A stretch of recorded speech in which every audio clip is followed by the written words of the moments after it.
Hey guys, it's Shapeshifting here.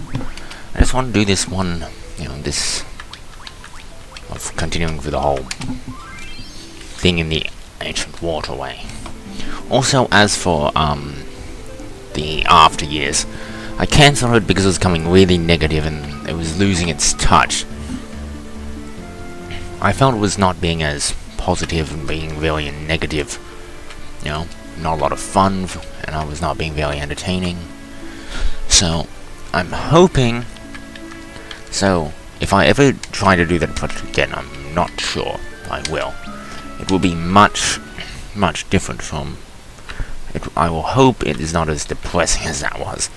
I was very, not the best mood around that time.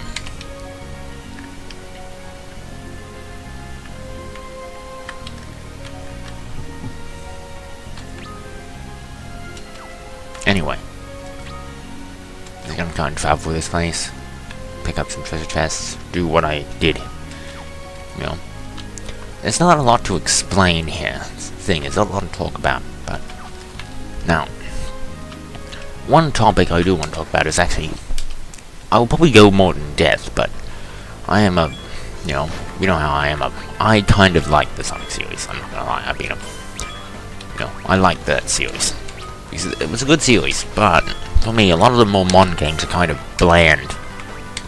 I've noticed. I played Generations. I got bored of it very quickly. It was average. Best. At best.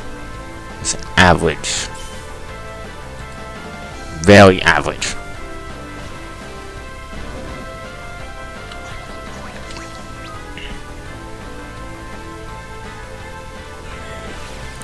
Point is, it was not very fun.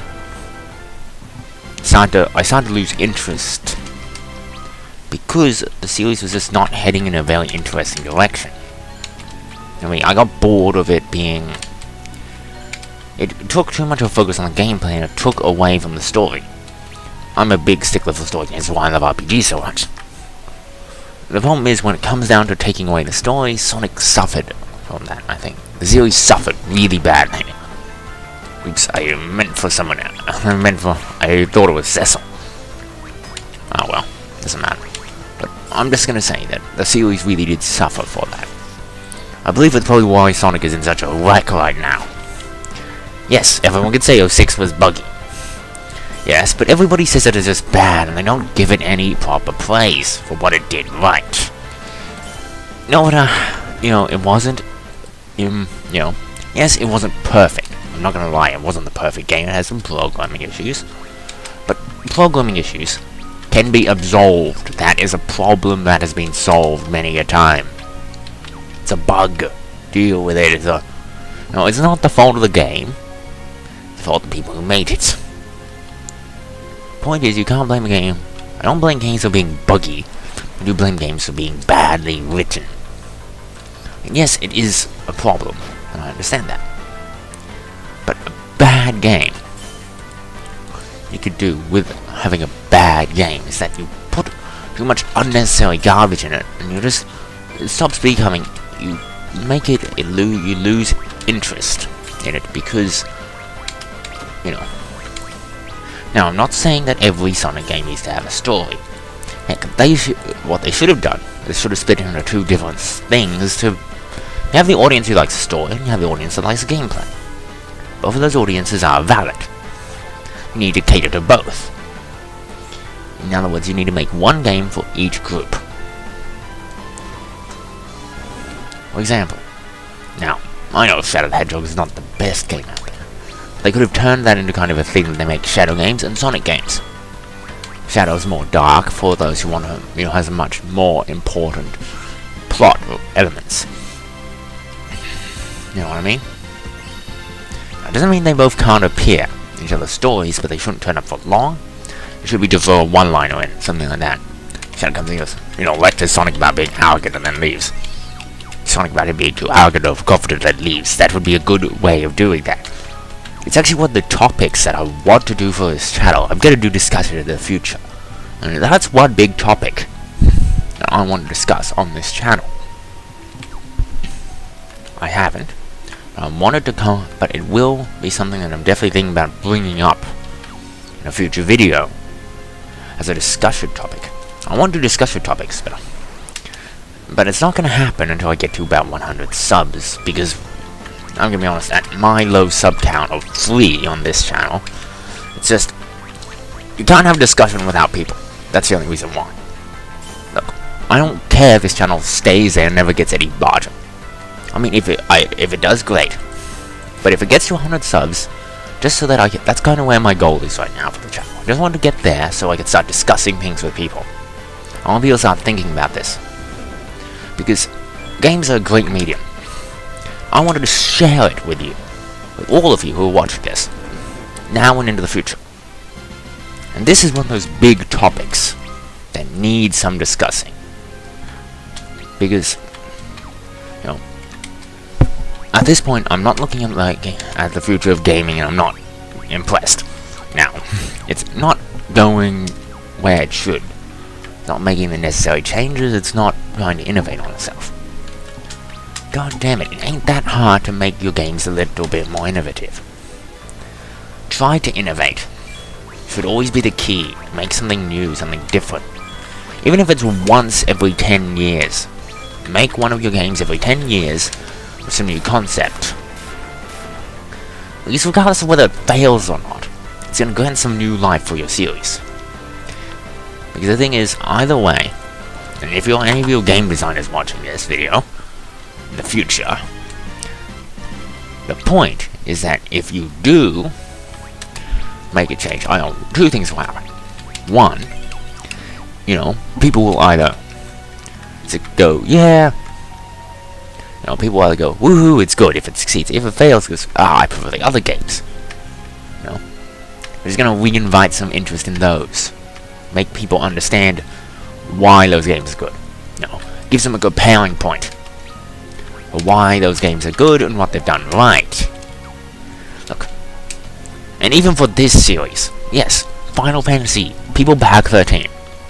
I think it was Lightning or the Turns that really screwed up. When yes, people keep complaining, it's linear. Linearity is not a problem. Now, I have never played this game, but have you heard of the not Simon's Quest, but, you know, the original. Remember how, I'm gonna name drop Ego Raptor here, because I watched his thing, and this is important. And while I don't agree with everything he says, I will disagree with some of it. What I do agree with is that, for that game, some things were done very well. Notably, the fact that it was, well, you know, some of the things were taken in the right way. Perfect example of where things needed to be taken. A lot of things that needed to be taken that I think those games did. But I'm saying that a linear path isn't always bad. Castlevania 1, which I remember how Ego Raptor, anyone who's watched that, has said that it's a perfect example of the advantage of linear gameplay. You no longer get bogged down with garbage. You don't put too much into it and then it starts to become boring. See, there's something called overproducing. Put too much, you have so many good ideas. And, you know, they may be good ideas, but they don't work. They don't complement the game. The point is, you look at it, he even said, amongst modern games, why did they succeed where Castlevania failed? Because they complemented. You know, leveling up feels fun because you get all the nice wacky sound effects. Remember when you get that sound like, level up! Then you leveled up. It feels good because it feels like you're making progress. Thing is, leveling up feels good when you feel like you're making progress. When you do, you know, when you're gaining experience and your stats go up, it makes you feel like you're getting more powerful. Which is an important part of video game journeys. Is that your character has to get stronger. Compare that with, well, some games, it's, you know, it's the reason why even, you know, I think that's one of the problems. Yes, it's linear, but that's not a bad thing. You should never complain about the game being linear. Because think of it this way. If I gave you an open world game, but then I give you a boring plot to play through it, give you a plot to play through. It ruins it. That's the point. The point is that you understand that linear is not always good. Alright, I want Yang to equip both these ice claws. I'm not actually gonna go. I will heal up, but I won't save between this. So I may have to do these fights again if I lose. I don't want to lose against Carnism. Here's Bacon. Again. Oh, for God's sakes, Bacon!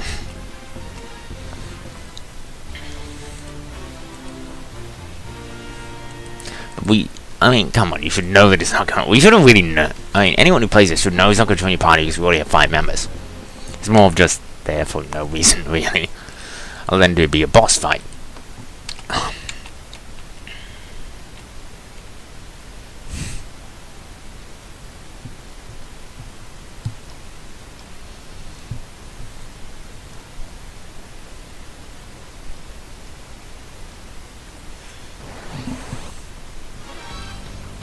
Yeah, now you just look like a monster.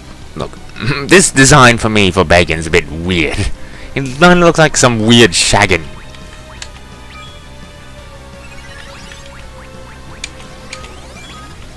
Try. Defend. And, well, you have it, don't you? Yes, that.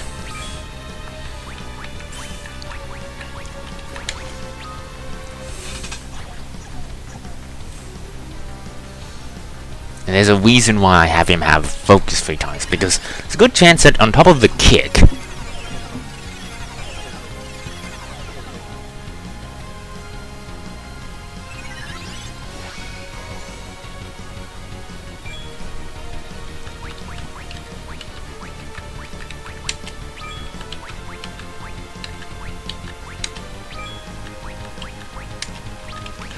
now, where is it? Okay, you don't know it, so you can defend. And he's gonna focus. I'm gonna go. You have it somewhere. Yeah. Haste, Yang. Start attacking his body. He's got about 444 health. That's kind of the thing you want to watch out for, is that he will have a lot of health. You want to focus hurting the main body. It doesn't really matter if Cecil gets done like that, because realistically that's not the point.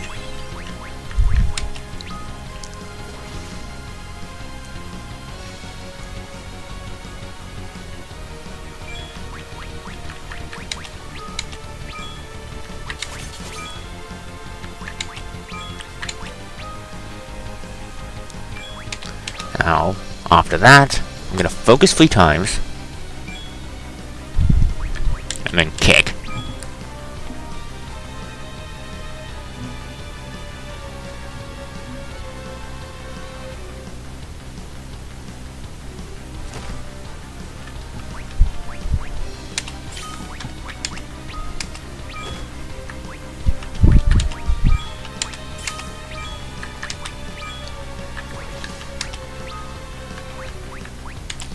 With that attack, Bacon, I want to do about, after that, after one more focus, I will have Cecil pound on, I'll have Yang kick. That should be enough to finish off Bacon and his arms, all together.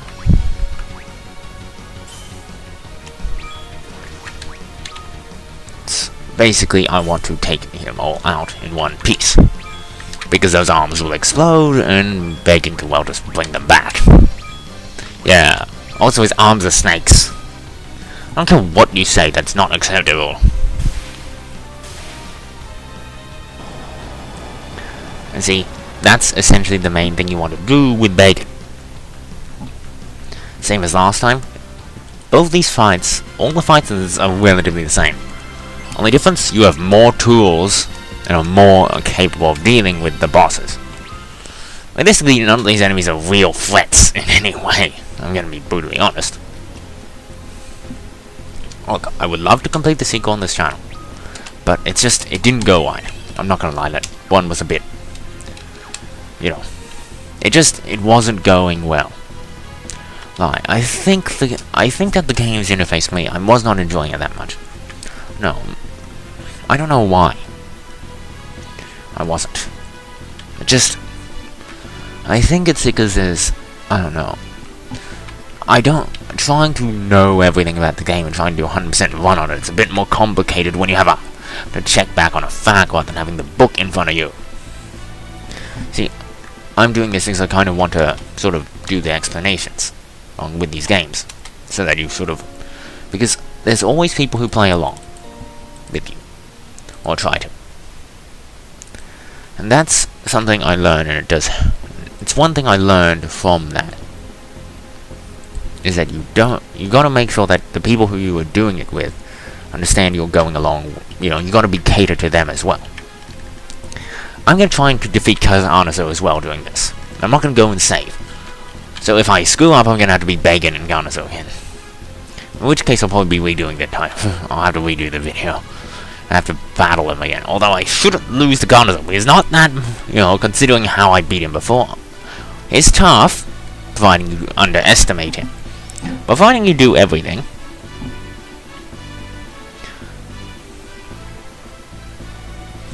Also, make sure you have haste on Telo or Palom or both. Haste them both, if you can. I'll have Telo haste Palom just because he has only. If it was Palom, I'd haste both of them. You haste, but I don't think she knows. She doesn't know haste yet.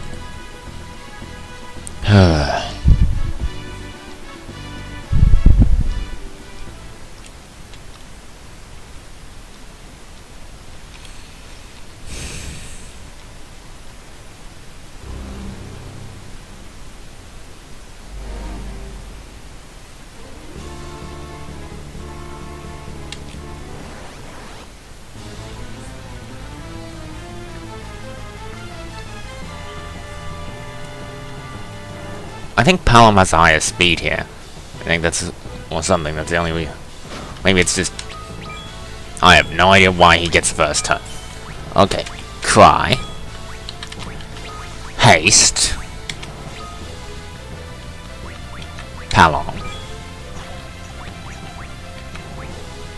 I'm essentially gonna have Palom stick to Thunder Duty here. Well, Yang is gonna pound on him, Cecil's gonna defend.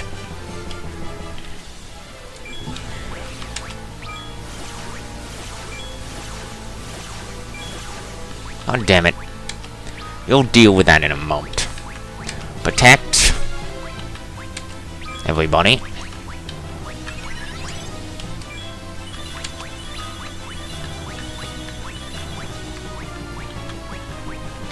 You can use Asuna, because I need him. He's gonna be the one doing most of the damage. I don't like how he knows sleep. That annoys me. I don't like opponents that know annoying magic. My magic, cure. Essentially, he's just kind of on doing nothing duty. He's just there to cast thunder. Yeah, you need to devote someone to doing that at a minimum. Oh, yeah, mine.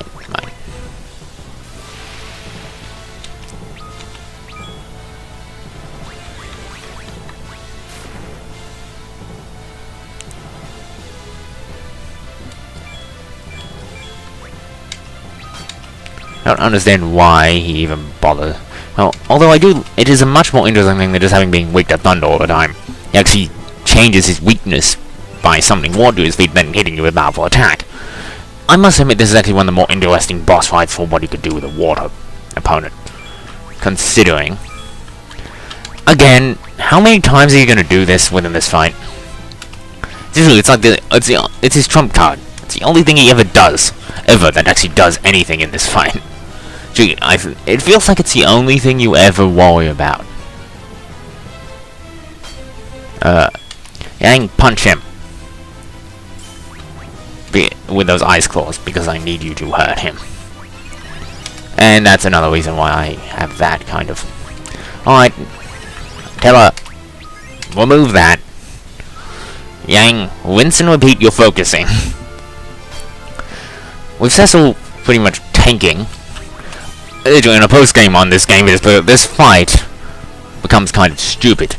You see, the problem is most of these fights are not designed around draw attacks, since you're not supposed to have it yet. Which basically means that if you do have it, the boss is basically muted, because all he's going to do is attack the same person over and over and over again. Because he's not designed to do anything about that. Because it's not supposed to be, because in the they don't design around the post-game, they design around the pre-game. What you have when you would first fight this opponent. Which means that essentially this boss will do nothing of note that's actually going to hurt you. It has to be... God damn, you've done that a lot. Seriously, how many times have I popped you with thunder? Honestly, I swear, Palom's doing more damage than Cecil has done by his counters because he has to pop him with thunder every 5 minutes. Look, you're not helping yourself because I can just keep popping you. And it just isn't, It may be slightly scaly on you first. Oh, really? I just blasted that apart 10 seconds ago. Whack. Defend. Defend. Focus. And please, for God's sake, stop doing that. It's getting irritating.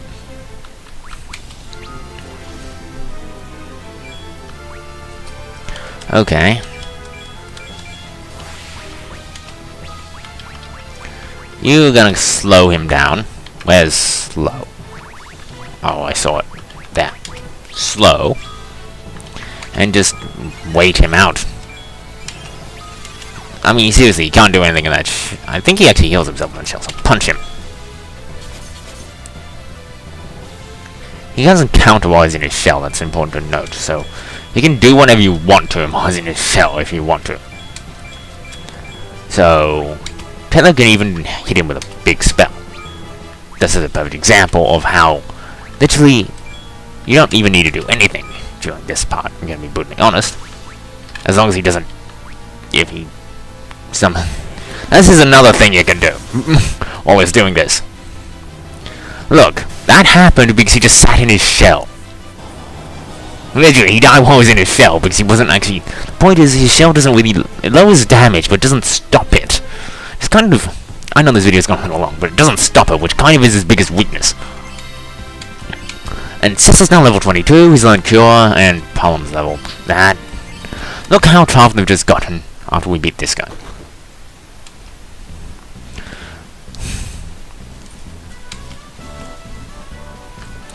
Now, the next episode won't come for a while because I have to go with that level 40 grinding montage again.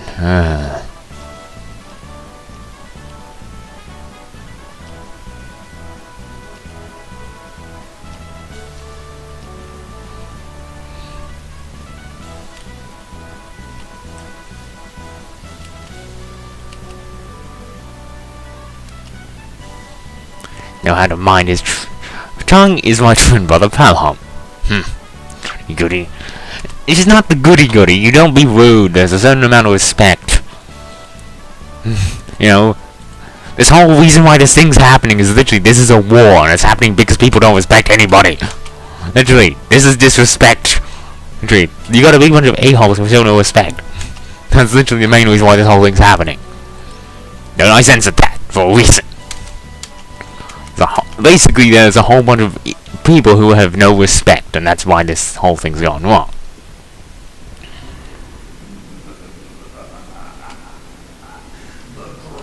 No, for God's sake.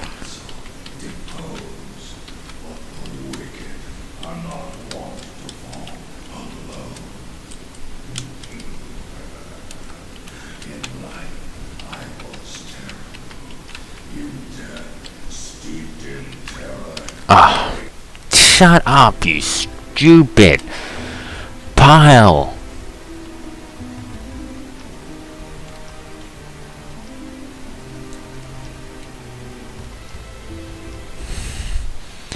No, you're not. Well, he's on this game. I would like to complete the other one on this channel. That's a little spoiler for that game, but anyway.